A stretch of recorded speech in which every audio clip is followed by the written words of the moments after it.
Tonus bo'lganda yig'lagan paytda mush bo'lib qoladi. Oyog'im barmoqlari ham anaqa bo'lib qoladi. Ana unda bu yo'q, men bemalol. Mana bunda ushlagan paytingiz, mana ushlaysiz. Qo'lda bunda ushlaymiz, yig'layotgan payt ushlaymiz. Ko'taradi, o'zi tushundingizmi? Mana qo'yaveradi bu.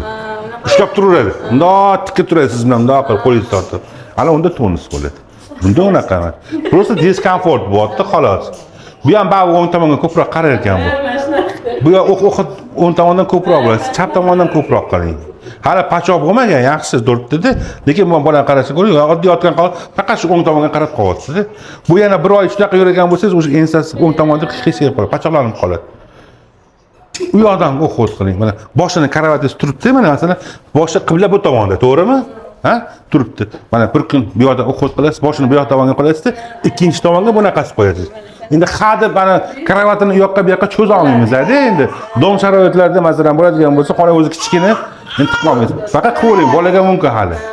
Beg'uborligi bor. U kattalarga mumkin emas. Men bu tomonda o'qib qiling ikkinchi kun.